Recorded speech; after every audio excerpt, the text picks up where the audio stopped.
안녕하세요. 자, 그동안 이제 교육원리 탐색이라는 주제 가지고 한 학기 동안 먼 길을 여행을 했는데, 잠깐 들어가면은 교육학에 근본 문제가 있다 이렇게 생각했거든요. 그래서 그 학교 연구라는 것과 교육 연구를 분리를 시켰어요. 그래서 그 교육 연구를 하는 새로운 지평이 있다. 그랬고, 그 교육 연구라고 하는 것은 그야말로 그 새로운 공터인데, 거기에 교육을 안착시키려면 고유한 맥락이 필요하다는 거. 이게 제일 어려웠어요, 사실은. 그 맥락이라는 걸 새로 익혀보려고 하는데 많은 시간을 보냈습니다. 그 건축물의 기초공사랄까, 그 시간을 많이 보냈고, 거기다가 이제 교육의 양상이 무엇인지, 또 그 교육의 자율성이라는 게 무엇인지, 이 교육계의 발전이 무엇인지, 그런 얘기를 해봤단 말이죠. 이제 그 마지막 동창력 주제인데,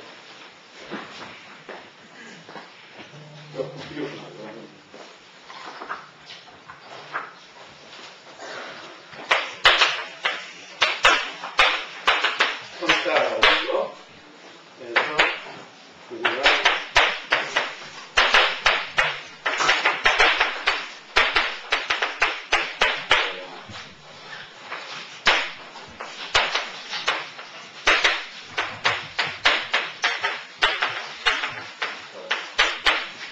여기에 이제 한 4가지 애스펙트로 해보시는데,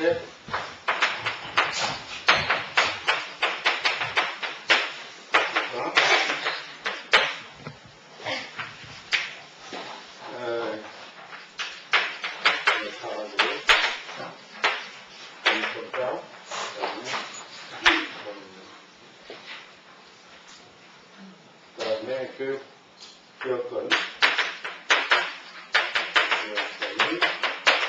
평가,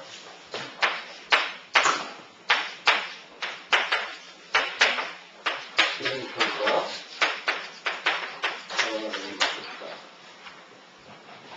그 다음에 이제 흥미의 평가. 그런데 사실은 이 교육 여건의 평가하고 교육의 기능 평가의 특수한 사례라고 볼 수 있어요. 그 다음에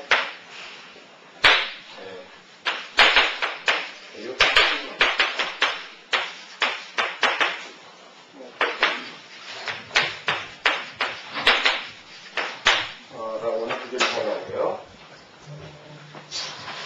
내가 이 칠판에 저런 걸 쓰는 것은 뭐냐면은 너무 잘 어울릴 내용이 많으니까 그 주제의 흐름이 너무 파악을 할 수 있도록 칠판에 적어놨어요. 자, 교육과 평가. 근데 어떤 실천 영역이든 간에 그 참여자가 고유한 그 목표를 세우고 실천을 하고 그 실천을 반성하고 평가할 때에 비로소 그 분야가 발전할 수 있어요. 근데 이제 우리는 이제 교육의 우리 삶의 이면에 정치, 경제, 사회, 문화, 종교, 교육이 있다고 봤어요. 각각 독자적인 세계고 상이한 목표를 추구한다. 그 얘기가 말이죠. 그럼 교육이라고 하는 것은 정치, 경제, 사회, 문화, 종교와 대비되는 어떤 삶의 영역인데, 그것과 관련해서 고유한 평가라고 하는 것이 무엇인가, 그걸 생각해 볼 수 있다고. 그러니까 교육평가는 정치, 경제, 사회, 문화, 종교 평가와 다른 것이다. 이게 현재죠. 거기에 이제 아까 칠판에 적었듯이 교육 발전의 평가, 메타교육의 평가, 교육 여건의 평가, 교육의 예적 기능 평가, 그 다음에 품위의 평가, 교육 평론이라는 전혀 새로운 영역이 나온 거야.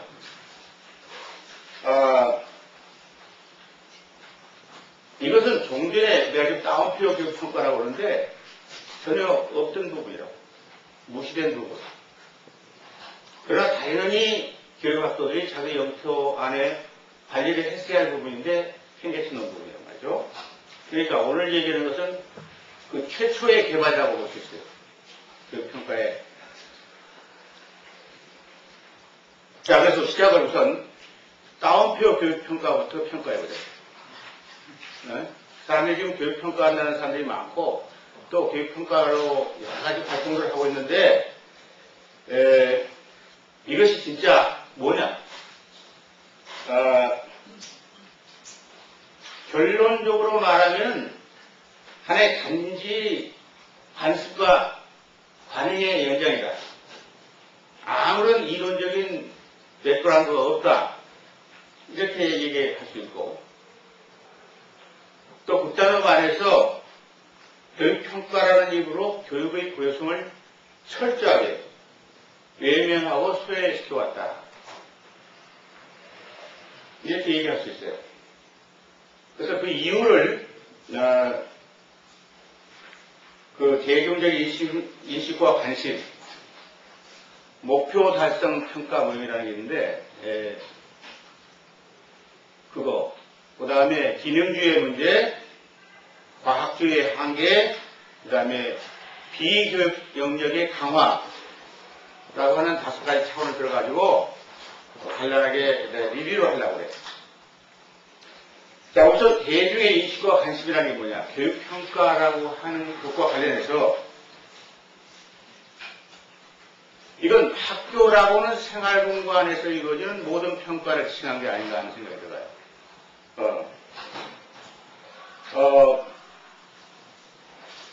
근데 그 가운데 특별히 대중들이 관심을 가지고 있는 것은 사회적 선발이죠. 학교의 사회적 선발기이란 말이죠. 그래서 좋은 성적을 얻어서 졸업을 하고 또 학교를 가고 좋은 대학을 가고 거기 나와서 사회적으로 출세하는 것. 이것이 대중들이 관심을 가진 가장 주된 학교의 기능이라는 말이죠. 우리 그 사회에서 항상 얘기하는 그 교육열이라고 하는 거. 그것도 이제 다른 건데, 그것도 사실은 이런 맥락에서 해석될 수 있는 거다. 그런 맥락으로 가면은, 교육을 위한 평가가 아니라 평가를 위한 교육으로 이게 된단 말이죠. 이것이 여러분들이 좋아하는, 흔히 듣는 이치 위주의 교육이라는 것이죠. 이치 위주의 교육. 대학 수학능력 시험에 어떤 것이 출제되냐, 시험의 내용이 무엇이냐, 그 형식이 무엇이냐, 이게 대중들의 큰 관심이지. 그리고 거기에 이제 소위 전문가의 기술적인 대응이라는 게 뭐냐면은 공정성 시기에 말해주지 않는 것. 그래서 그 한 가지 방법은 정답과 오답 판정을 정확하게 할 수 있는 것. 객관성을 부여하는 것.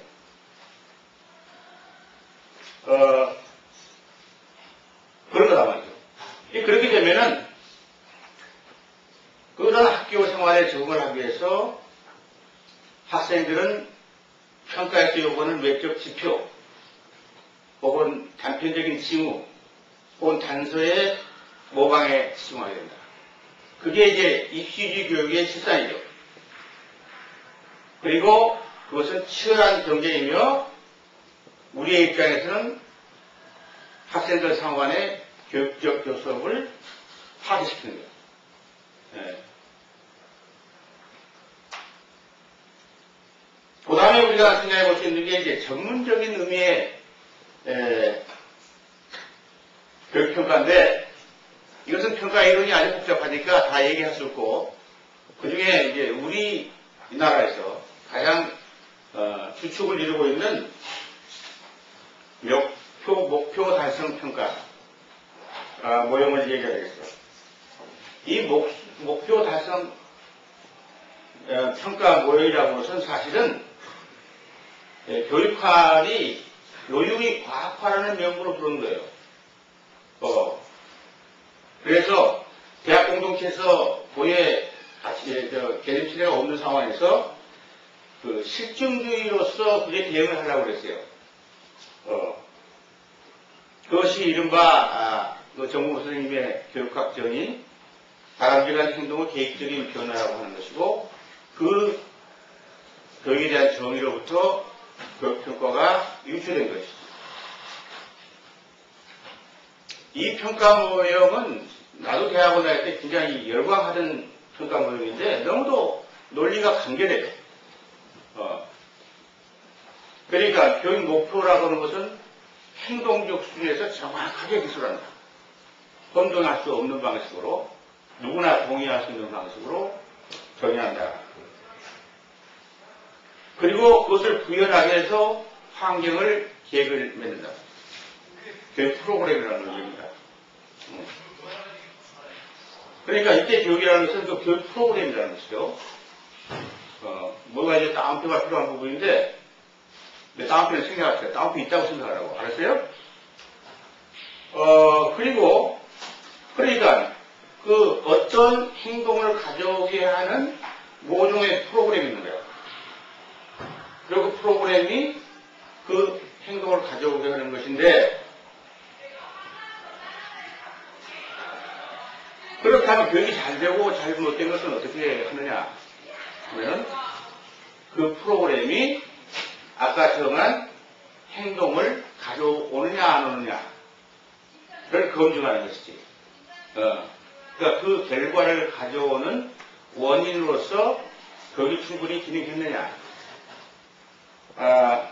이런 거란 말이에요.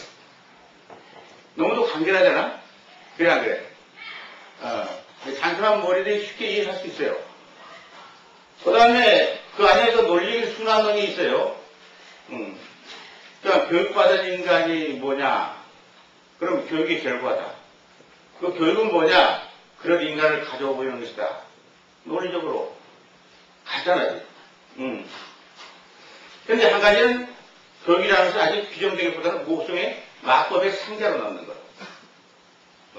그것을 가져오게 하는 것인데, 그 구체적으로 지칭하고 그 실제성을 구명하지는 않아요. 그때마다 임기응변적인 과제로 규정되는 것이죠. 그리고 교육평가라고 하는 것은 일종의 실험의 검증 절차와 같아. 아까 얘기했지만은, 기술적인 문제로 이제 환원되는데, 뭐냐면은, 아까 그런 행동을 가져오게 하는 원인을, 그 원인의 기능을 했는지 알아보는 것이 이제 교육평가의 전문적인 영역으로 알았다고 하죠. 그런데 이 간단한 도식, 그 내막을 쳐다보면은 엄청나게 많은 허점투성이에요. 그걸 크게 세 가지로 생각해 볼 수 있는데, 그 하나는 기능주의의 문제이고, 그러니까 교육을 기능주의적으로 규정한다는 것의 문제. 둘째는 과학주의의 한계. 세 번째는 비교육 영역의 옹호라고 하는 측면에서 비판받아야 합니다.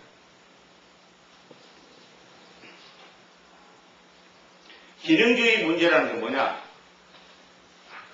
정상적으로 말하면 교육이라는 것이 이런 것이다 하고, 이런 것이 이런 기능을 하는 것이다, 이렇게 얘기하죠. 그렇잖아. 그런데 그 교육이라는 규정은 남겨두고 그런 기능을 하는 것이 교육이다 이래버렸단 말이야. 그렇죠? 그러니까 미국의 과제처럼 된단 말이야, 교육이라는 것은. 듣기는 그럴 적이에요. 그 마법의 상자처럼 보이는데 그 상자 안에 들어가 있는 것이 뭐냐? 그건 공개가 안 된다. 근데 선택된 어떤 모종의 행동, 이것을 가져오게 하는 원인은 되게 조그마한 그 상식을 가지고 있는 사람, 과학에 대해 상식을 가지고 있는 사람은 그게 무한대하다는 걸 알게 돼요. 요즘 이제 멀티플 코세이션이라고 그래요. 하나의 결과를 가는데 무지무지한 많은 요인이 작용한다. 그러니까 뭐든지 교육이라는 것이 된단 말이죠. 여러분들 밥 먹는 것이 어떤 행동을 가져오는데 필요한 조건이 아니에요. 여러분들 저녁 먹고 왔죠? 필요 조건이죠?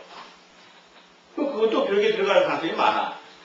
어떤 결과를 가지고 한 요인이 되기 때문에 그건 그렇다고 하더라도 이를테면 각종 조건화, 약물 투여, 선전, 세뇌, 광고, 교조화, 기타 행동 통제와 구분이 안 된다.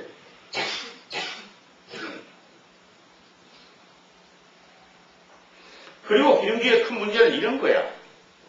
되게 미리 행동을 만들어 놓고 그걸 가져오게 하는 것이 교육이라고 했잖아. 그렇죠? 그럼 그런 결과가 안 나오면 어떻게 되나?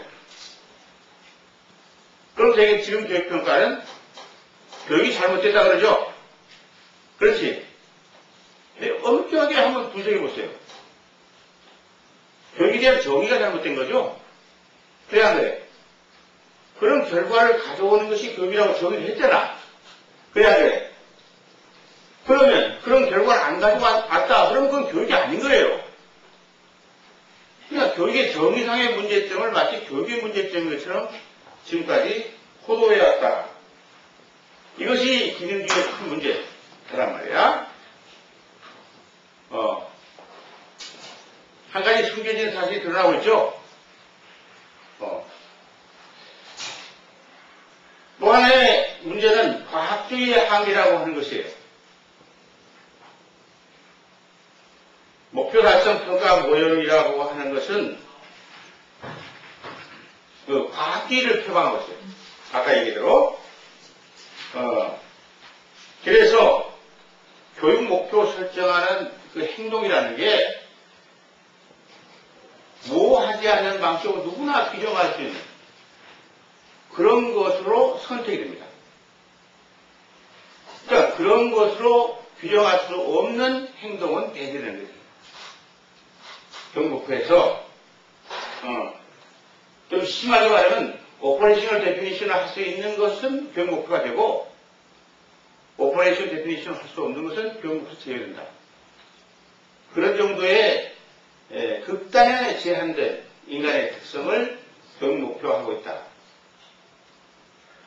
또 그리고 그것이 실증주의에 근거를 하고 있기 때문에 다분히 그 교육 목표라고 목표에 다분히 집어넣는 것,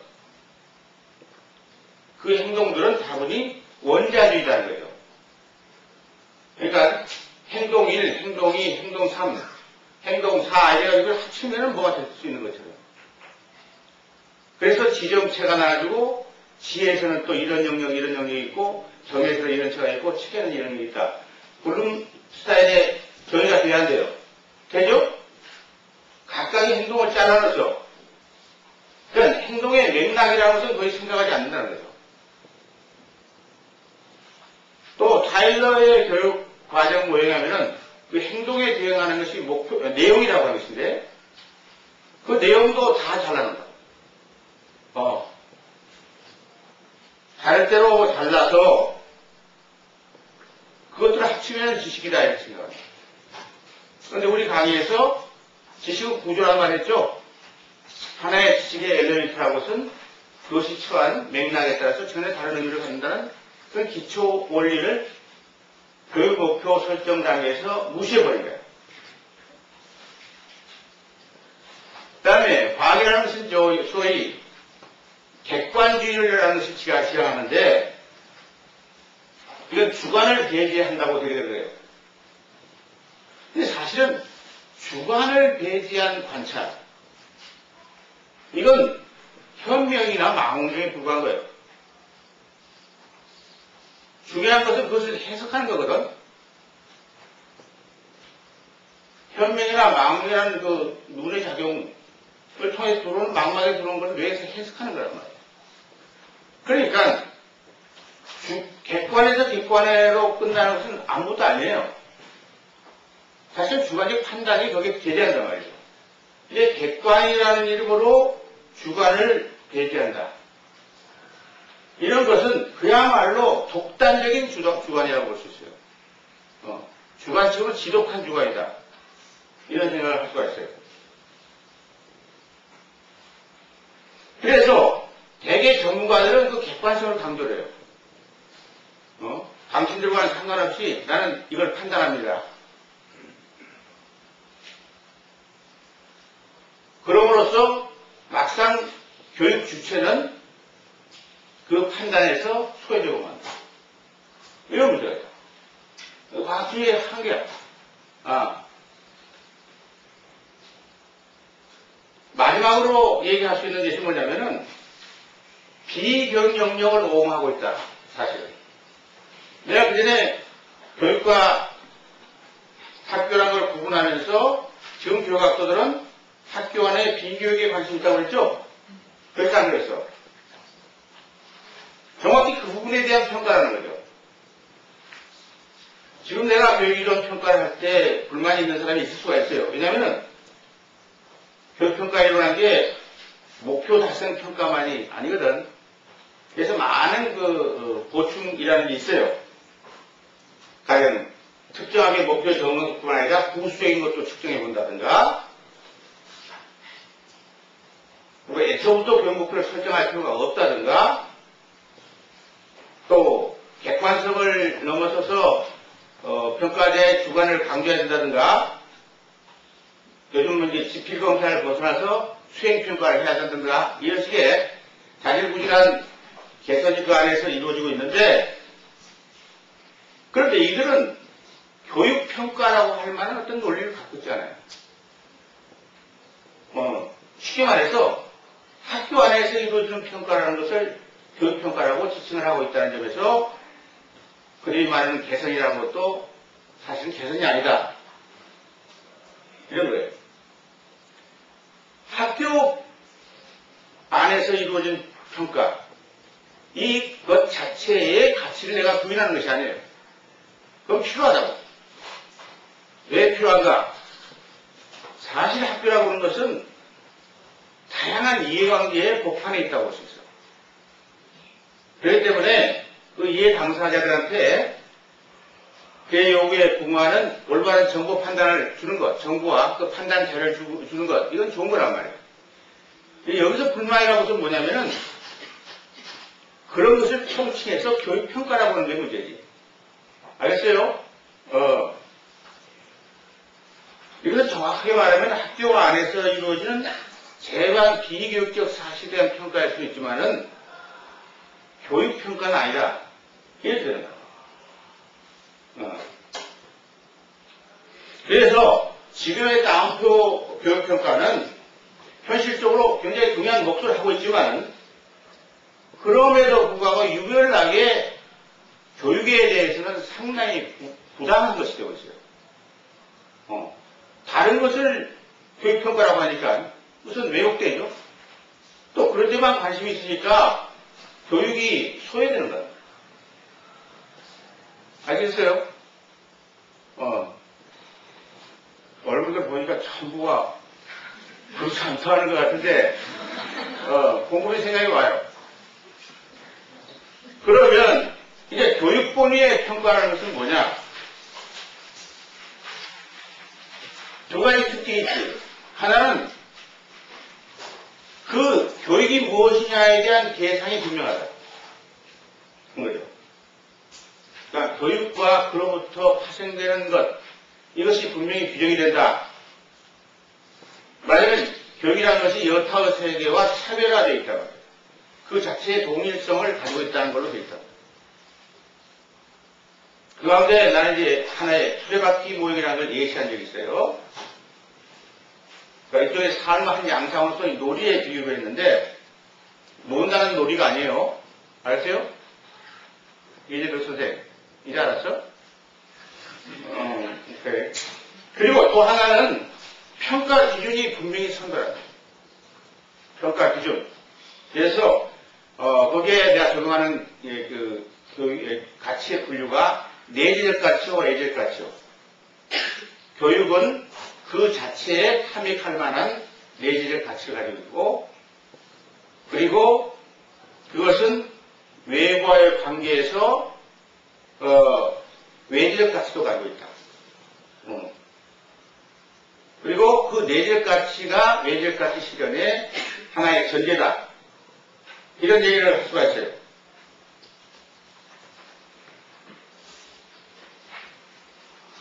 자, 그래서 아까 칠판에 적었듯이 교육분의 평가라고 하는 데는 교육 발전의 평가와 메타교육의 평가와 교육 여건의 평가, 교육 기능의 평가라고 하는 새로운 영역이 나와요.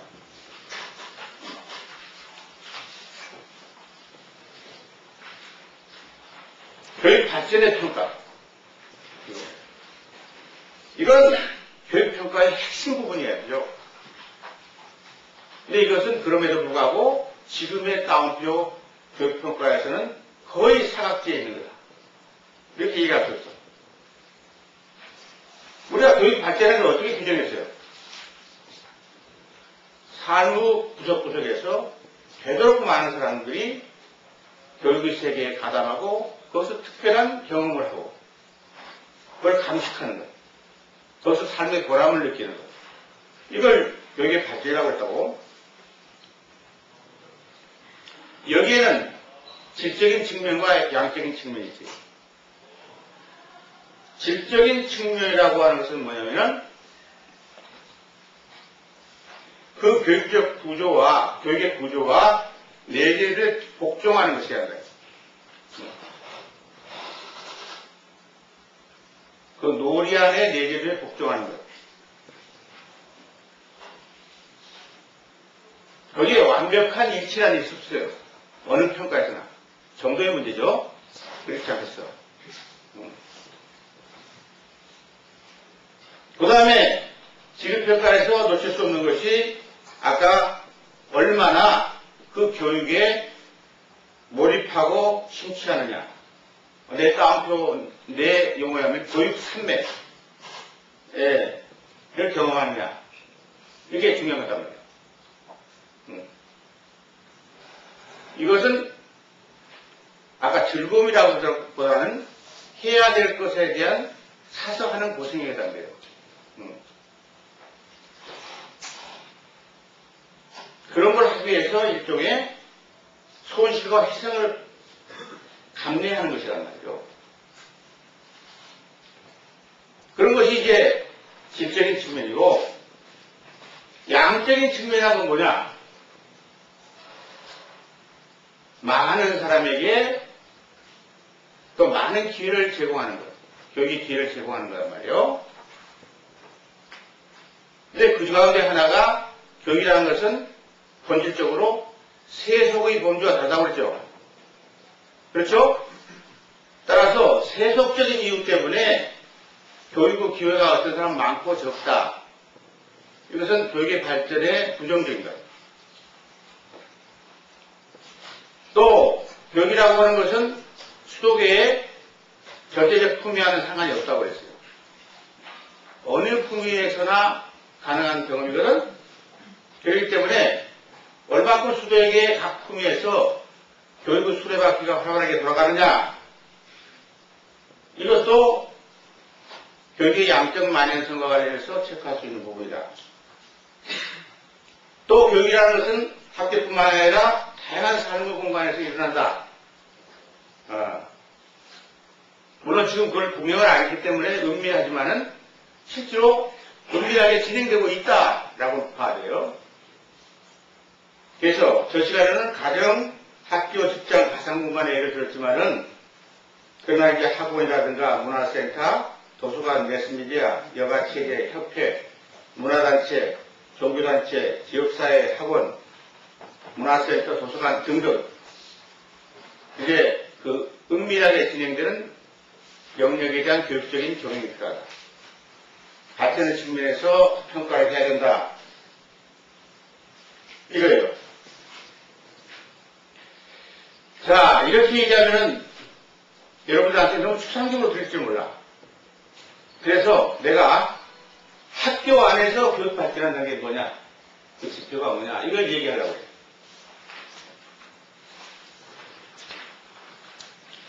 이것은 여태까지 학교를 평가하는 교육평가에서는 전혀 고려하지 않는 부분이에요.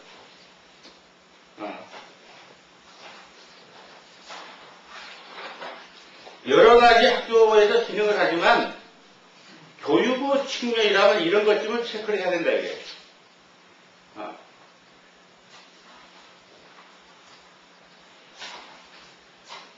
학교의 목표 설정과 의사결정에서 교육의 내재적 가치를 고려하여 반영하는 비율은 어떤가? 학교의 구성원인 교사와 학생은 균등한 교육의 기회를 보장받는가? 교사와 학생들은 각 품위의 교육의 수레바퀴를 돌리고 있는가? 혹은 일정 수준 이하라고 하는 디마케이션을 하는가? 한정을 주지는 않는가? 교사와 교사와 학생, 학생들 상호 간의 교육적 관계를 허용하는가? 아까 경쟁체제라고 그랬죠? 이 수격은 그렇지 않아. 그 다음에 학교 안에서는 온갖 활동이 일어나지. 강의, 교습, 집단 토론과 세미나, 개인지도, 역학수행, 도상연습, 게임놀이, 실험과 실습. 그런데 그냥 그걸 갖다가 학교에서는 교육활동이라고 그러죠. 우리는 그렇게 보지 않아요. 그것이 교육의 내재를 위해서 진행되는 것만큼 교육활동이지. 그래야 안 그래요. 그래서 얼마나 그런 것들이 교육의 내재를 따르는가. 교사와 학생은 교육 자체에 가치를 두면서 생활하고 있는가. 커리큘럼의 계획과 실행에 교육의 내재들이 얼마나 반영되는가. 그 다음에 지금 얘기한 여러 가지 평가의 항목이 학교 평가에 얼마나 반영되는가. 그리고 이런 것들이 제대로 정착되게 하는 것이 옳은 의미의 학교 교육의 정상화라고 하는 것입니다. 그런 것이 잘 되는 부분만큼 학교 교육이 정상화된 거예요. 네.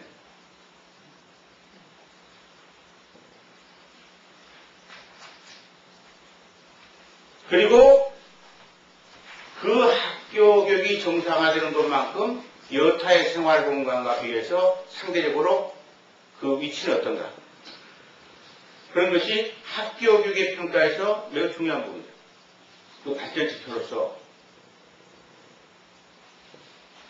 그러면 이제 교육 발전을 평가한다고 할 때 기술적으로 누가 어떻게 하느냐 하는 문제가 있습니다. 말이죠.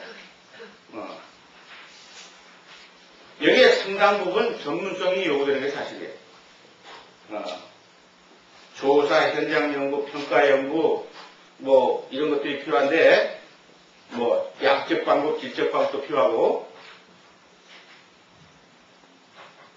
그런데, 내가 전문가가 필요하다고 할 때는, 지금 교육평가 전문가를 얘기하나요? 아니죠. 이 사람들은 학교 평가라고 했지만 교육평가를 하고 있지 않다고. 대개 내가 얘기하는 외도교육과 공덕교육에 치중하고 있어요. 가장 잘못된 소양을 가지고 있는 집단이다. 이렇게 얘기할 수 있어요. 그래서 내가 얘기하는 그 전문가, 교육평가 전문가라는 것은 새로운 의미의 교육평가 전문가다. 그런데 교육 발전의 평가라고 해서 그러면 전문가만 참여하는 것이냐? 그게 아니죠. 교육 발전의 평가라고 하는 것은 교육 주체의 과제이기도 해요. 그래서 교육이 진행되는 동안 혹은 종료된 이후에 자신의 경험한 교육의 과정을 회고하고 반성하고 항상 평가할 수 있어야 돼요. 그리고 차후에 개선점을 모색해야 될 것도 최종적으로 교육 주체의 책임입니다. 교육을 진행되는 동안 교육 파트너가 진짜 교육의 내재를 따르는가? 그걸 서로 평가를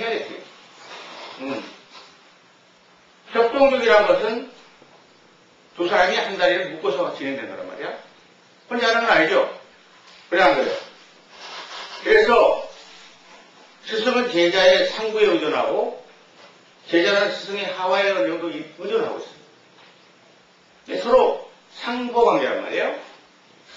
그래서 그 상보 관계에 문제점은 없는가? 그 질문이 교육이 진행되는 동안 계속 일어나야 된다. 근데 이때 말이죠. 그 1차 소재의 선후진과 교육의 품위에서의 선후진은 다르다. 이렇게 얘기할 수 있어요. 알았어요? 그러니까 1차 소재에서 스승의 품위에 대해서 평가를 내리는 것은 잘못이지만 그 스승의 하와에 대한 평가를 내리는 것은 정당화된다.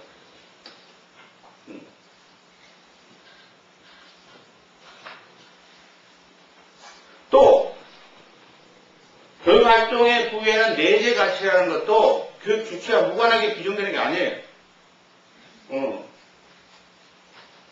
상부의 내재 가치와 하와의 내재 가치는 결국 그 주체가 판단하는 문제란 말이에요. 주체의 반응을 떠나서 객관적으로 그 내재 가치를 평가할 수 없어.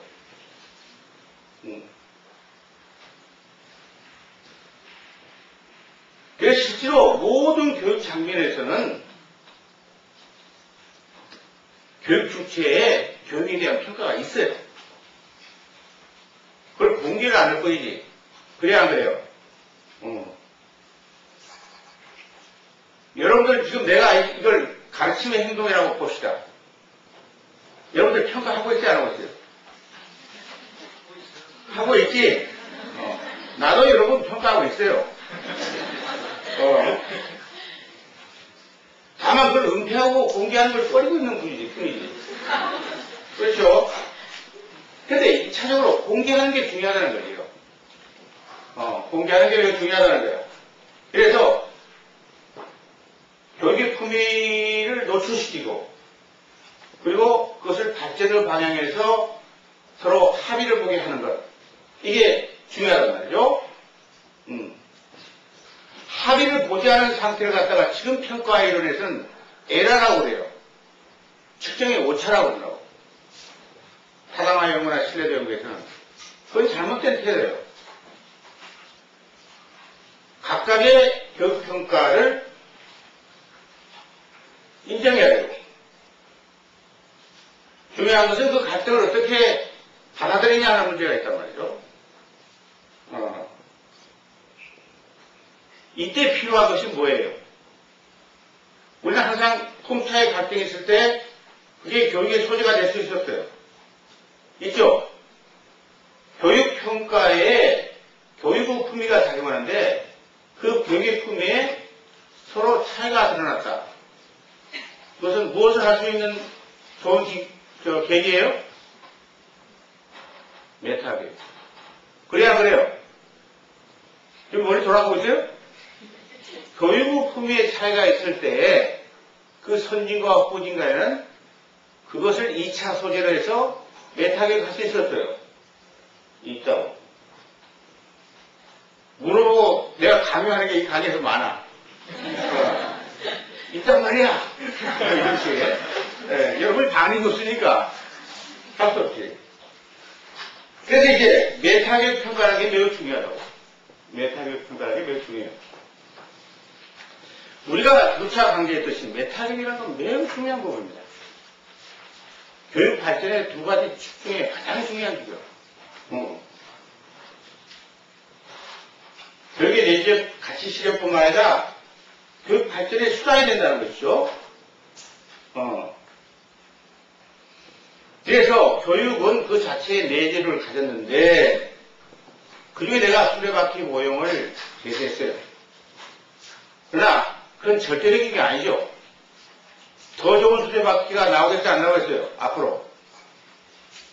교육학도들이 교육 발전을 규정함에 있어서 10년, 20년 공부하면 더 좋은 수레바퀴가 나오겠죠? 그때는 수레바퀴가 아닐지도 몰라요. 그렇죠?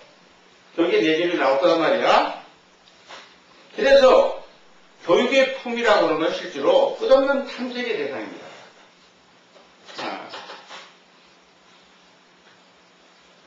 그것은 어떻게 증명되느냐? 메타 교육을 해서 증명된다. 매번의 교육이 교육을 위한, 다음 교육을 위한 실습일 수도 있다. 이렇게 생각하는 거예요. 그래서 그 안에 여러 가지 교육의 품위 수준이 나타나고 그 품위 수준 사이에 메타 교육의 가능성이 열린다. 이거예요. 그리고 전 시간에 4대 스승 경우를 얘기했지만 실제로 메타 교육이 진행되고 있어요. 우리가 그걸 주목을 못할 뿐이지. 근데 이제 증거를 가지고, 자료를 가지고 그걸 입증해야 된다는 것입니다. 우선, 메타교에서 관심을 끄는 것이 뭐냐? 그 지르평가죠? 그렇죠? 그 지르평가고, 그리고 내재 가치의 평가란 말이죠. 이것은 1차 소재하고 같아. 근데 이제, 또 하나 메타교육의 평가에 중요한 것은 메타교육의 외적 기능이란 말이에요. 외적 기능이라고 하는 것은 교육의 품위 향상이라는 것도 외적 기능이에요. 그 다음에 교육 품위가 향상이 돼서 우리가 과제한 교육 발전에 얼마나 공헌하느냐. 이것도 증명돼야 될 부분이란 말이죠.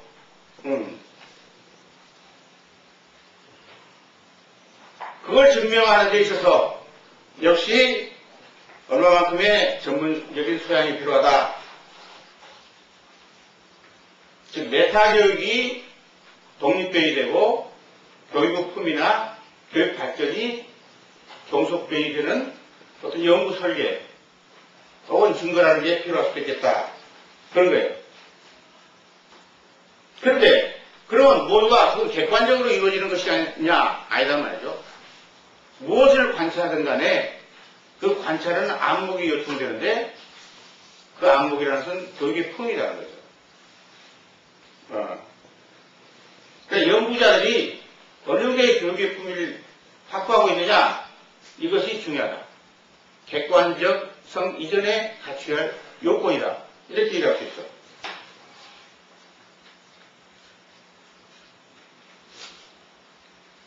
또 전문가가 필요하냐? 그렇지 않단 말이죠. 교육 주체의 평가도 매우 중요하다. 메타교육에서. 그래서 아까 얘기대로 교육의 품위에 따라서 그 평가가 달 수 있죠. 그래 안 그래?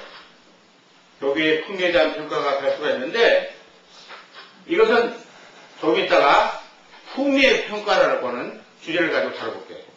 오케이? 품위의 평가라고 하는 기가 막힌 방법이 있어요. 나만 기가 막힌지 모르겠는데 여러분들 좀 공감을 할 수 있었으면 좋겠어요.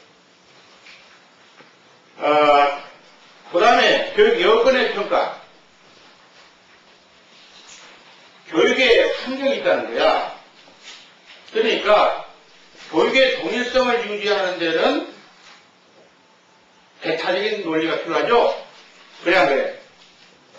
그러나 삶을 교육에 정착시킬 때는 혼의 논리를 추구해야 돼요. 이것이 교육의 여건이야. 그 메타교육은 전자에 해당되고 여건의 평가는 후자에 해당되는 부분이란 말이에요. 예.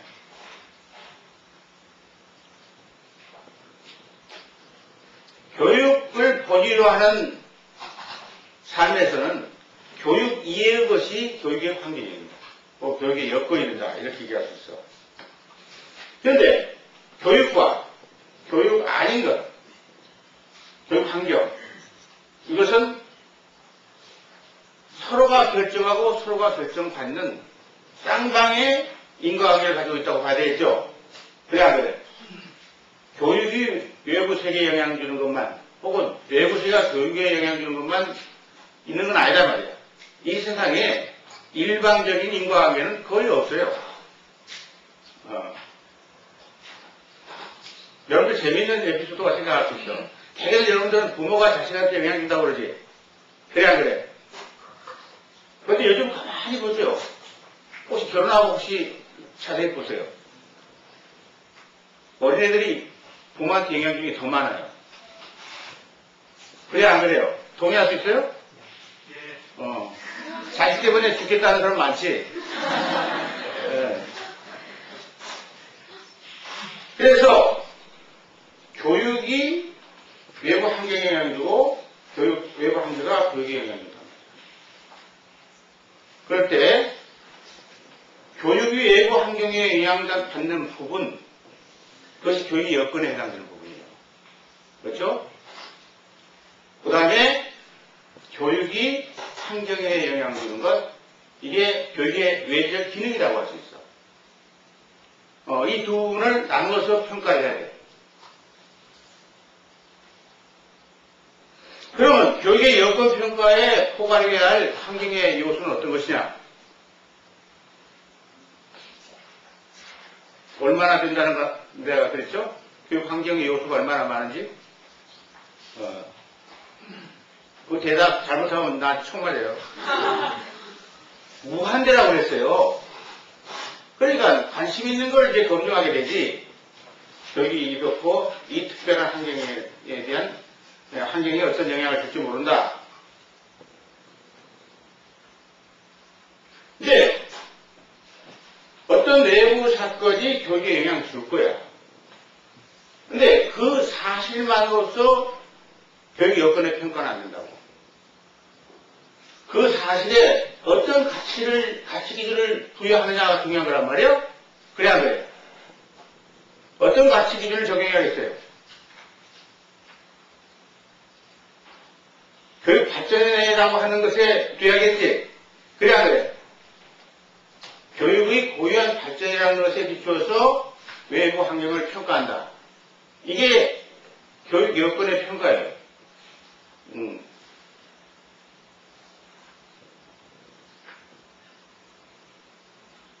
그 교육 여건의 평가는 그러니까 발견되어야 할 사실과 그게 적용되어야 할 가치기준이 분명하다는 거예요. 그것이 분명해요. 그걸 알아야 돼요. 그리고 그것은 미시적인 것에서부터 거시적인까지 다 통한단 말이에요. 그러니까 그걸 연구하는데 아마 똑똑한 머리 가진 사람은 수천 명이 필요할지 몰라요. 앞으로. 앞으로 머리 좋은 사람이 많이 필요해요. 머리 나쁜 사람 말고 경학자들 말이에요.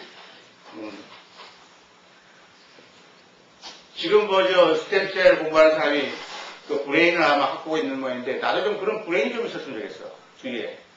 말 한마디 탁 하면 알았다 하고 연구하고 말이야. 그런 에릭트가 좀 모였으면 좋겠는데 너무 이제 추상적이니까 학교 안에서 학교 교육의 이제 여건 요소이라고 하는 측면에서 봅시다. 어떤 평가를 할 것이냐 예를 들어보자고.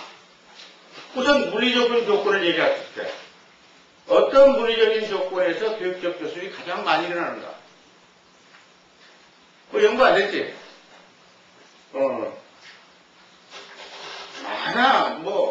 도구품, 자료, 장비, 건축, 물리적 시설과 좌석배열, 조명, 소음 수준, 그리고 와서 플러스 환경이 있었고 마이너스 환경이 있었거든? 그건 앉아서 결정하는 게 아니라고 했죠? 연구해봐야 되거든. 또 어떤 심리적인 속성과 그들이 경험하는 심리적인 분위기가 마이너스로 플러스인가? 그런 거.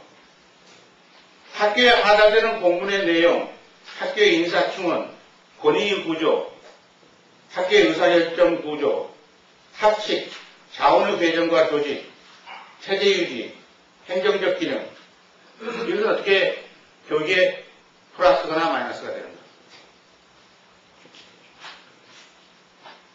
많은 돈이 투입되죠. 그래 안 그래? 어느 것이 플러스고 마이너스인가? 여러분들 돈만 많으면 교육이 잘 된다고 하는 바보들이 많아요. 교육 행정 분야가 그게 많아. 다다익선이라고 말이야. 근데 돈 너무 많이 주면 공부 안 해요. 누가 공부하겠어, 돈 많은데. 그래 안 그래? 교사들 너무 돈 많이 주면 아마 골프 치러 다닐 거야. 헬리콥터 타고. 아니 기죽고 칠판에서 그지 짓을 하겠어요. 그러니까 적정 교육 재정이 필요한 거란 말이야. 이제 그걸 연구를 해야 돼. 그렇죠? 교육에서 많이 주십시오. 이건 말이 안 되는 소리야. 그 다음에 집단의 크기와 구성, 집단 과정, 집단 표준, 집단 역동성, 상호작용의 유형, 역할, 자해 제시, 상호간의 지각. 이런 집단 특성들이 어떻게 교육적 교섭을 보장하는가. 학교라고 하면은 일반 문화하고 다른 학교 문화가 있을 수 있죠. 그렇죠? 그런데 그 문화 가운데 어떤 것이 교육의 플러스 환경이고 교육의 마이너스 환경이다. 문화적 환경하고 다 플러스 환경은 아니라는 거죠. 또 학교라는 것은 내가 보기에는 종교적인 기관인 것 같아요. 많은 경우 여러분들은 그 믿지 않을 거지만 나는 지금 학교가 종교적인 기관이라고 봐요. 교과서가 성경인 특별한 종교적인 기관이다. 이렇게 봐지는데 그것이 교육적인 삶과 어떤 그 관계가 맺는가 이런 것 말이죠. 또 교육놀이라는 데 다양한 소재가 필요하거든. 그 소재의 폭, 깊이 이런 것들이 교육적인 삶에 어떤 영향을 주는가 이런 걸 생각해 볼 수 있단 말이죠. 이런 것은 엄격한 추론과 가설이 필요하고 따라서 전문가가 필요하다. 그렇지만은 언제나 교육 본원에서는 전문가이라고 보지 않아요. 이것도 교육 여건의 평가도 교육 주체의 참여가 불가피하다. 아까 얘기대로 교육이라고는 상당히 실험이에요. 한 번의 실험은 다음 교육을 위한 실험이 될 수 있거든. 이때 여건에 대한 고려가 있어야 되고, 그렇죠? 그리고 그것이 플러스냐 마이너스냐 항상 연구를 해야 된다. 근데 여러분, 저번에 4대 스승이라는 거 얘기했지? 그 사람들 다 교육의 여건을 평가했어요. 여러분들 석가모니 생각나요? 석가모니 교육하다가 문제가 생기면은 그게 당연히 문제를 일으키는 게 뭔가, 플러스가 되는 게 뭔가, 항상 평가해서 환경을 컨트롤했어요. 여러분들 불교에 말이죠. 성전에는 경장, 논장, 율장이라는 게 있어. 그러니까 석가의 가르침을 얘기하는 게 경장이고, 그걸 해석에 관계되는 것이 이제 논장이라고 그러고, 그리고 교단의 규칙을 집대성한 것이 율장이라고 하는 것인데, 그 율장 내용이 거의 교육 환경에 대한 얘기예요.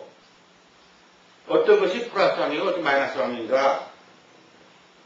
그러니까 석가가 교육 집단을 유지하는데 적고 큰 문제가 많아요. 그럴 때마다 어느 것이 플러스인가 마이너스가 판단해가지고 그때그때 율장을 조정했어요. 내가 불경을 이만큼 읽었다고 했지. 아함경. 그래 한 거예요. 또 율장도 이만큼 많아. 그래서 내가 듣고 또 다 읽었지. 근데 거기에 제일 많이 나오는 문제가 섹스 문제가 많이 나와. 그거 어떡하냐. 적나라하게 나와. 그래서 그때마다 어쩌고 저쩌고 해서 규를 만들어. 근데 이제 그건 경험적인 사실이기 때문에 석가는 그냥 필요성으로 규정 안 해. 그때 부작용이 나오면 또 교정해. 이렇게 해서 여건에 대한 평가를 했고 또 문헌에도 그게 많아. 그런데 그런 교육의 여건에 대한 평가의 사례를 맺는 사람은 역사적 인물만이 아니라 여러분일 수도 있어요. 선대의 재령장 따르는 게 아니라 교육하면서 어떤 여건이 좋더라. 어떤 여건이 나쁘더라. 이런 걸 판단해야 된다. 그런 의식에 대한 주체가, 교육 주체가 꼭 필요해. 지금 내가 가장 문제시하는 게 교육을 위한 제도보다 제도를 위한 교육이 많다. 그렇죠? 전도됐지? 그러면 그 제도를 다시 바라볼 수 있는, 제도는 환경이거든? 재규정할 수 있는 안목이 필요하지. 그 정도의 교육 주체의 역량이라는 게 필요하다. 이런 얘기야.